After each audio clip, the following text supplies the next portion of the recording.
Alam mo ba na ang relasyon ng mga tao ay parang sibuyas? Hindi dahil mabaho.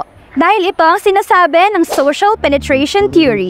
Ang theory na ito ay dinevelop ni Erwin Altman at Dalmas Taylor. Ang sabi nila, ang interaction daw natin sa isang tao ay sumasalamin sa connection natin sa kanila. Sa madaling salita, kung mas malalim ang connection mo sa isang tao, ay mas malalim rin ang intimacy mo sa kanila. May 5 stage ang social penetration theory. Una, ang orientation stage, o ang pinakaayaw ng mga introverts, ang small talk. Sa sibuyas, ito ang pinakaunang layer dahil dito natin sinishare ang mga non-intimate or basic information tungkol sa atin. Hi! What's your name? Kevin? Nice to meet you. Ilang taon ka na? 21. Teka, slump off ba to? Ang pangalawa ay ang exploratory affective stage. Dito, nakakapag-share na tayo ng mga opinion natin sa mga bagay-bagay, tulad na lamang sa showbiz happenings at politics. Tay, grabe talaga yung hiwalay ng Katniel. Yung aso ko si Sam. Grabe, ang shocking nga. Yan ang pinaka-loyal. Kasalanan talaga to ni... The third stage is the affective stage. Dito, mas lumalalim ang intimacy natin sa isang tao dahil sa pag-share natin ng mga mas intimate na personal information tungkol sa atin. Dito rin sa stage na ito ay komportable na tayo magbahagi ng kritisismo sa isa't isa. Hoy, tinatikman mo na ba yung adobong palaka? Oo girl, alam mo ba, super favorite ko yun lalo na kapag maanghang. Super sarap!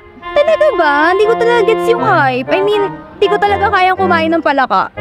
Ayos lang yan. Baka type mo talaga yung adobong kalapate. Hindi lang dapat relationship ang stable dahil ang fourth stage ng social penetration theory ay stable din. Ang stage na ito ay mas open, comfortable, at predictable. Meron na kasi tayong idea kung paano sila mag-react sa mga sitwasyon. Ano sa tingin mo ang mas prefer ni Kevin? Yung basa ang panty niya o hindi? Ay te, mas gusto niya yung basa yung panty niya. Chiki-choke time mo ba ako? Hindi no, nasa stable stage na kaya kami. Trust me, I know.